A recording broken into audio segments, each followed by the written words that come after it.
R.L. Steve. Did you recall much in the way of past lives in your auditing? Any past life that was really outrageous or incredible? Did the memories feel real? And now that you're out, what are your views on the past lives that you remembered?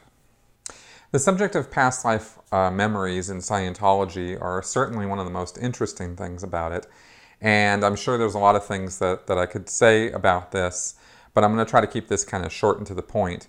Yes, I did run past lives when I was in Scientology.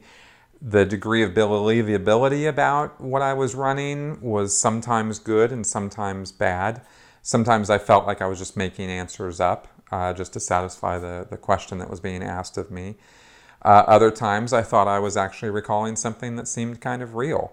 As real as a memory of maybe when I was 4 years old this time around.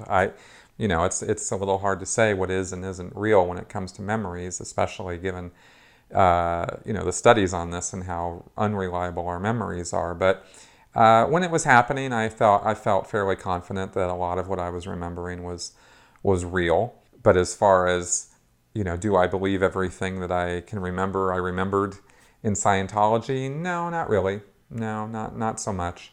Some of them were pretty outrageous. I don't have any, I'm not going to, like I said, I'm not going to get into the specifics of it, but I never thought that I was Jesus Christ or anybody famous in history or anything like that. I refuse to go into that sort of thinking because I've never, I never thought of myself as anybody that special, and now or back then. So now that I'm out, I pretty much have the idea that most of that was pretty made up.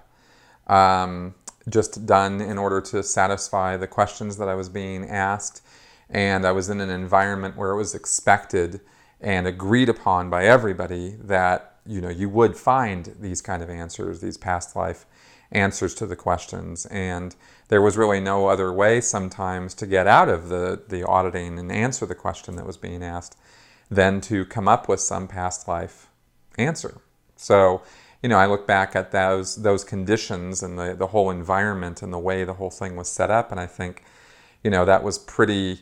That was a lot of thought control going on there, and a lot of mental manipulation going on in order to get me to, come up with those answers. So I don't really trust them, and I don't really feel like there's any degree of validity to those, or at least they're certainly open to a lot of question as to their validity. So I don't really think about it much, and I don't put any stock in it, and I have a lot more attention on my future than I do on my past.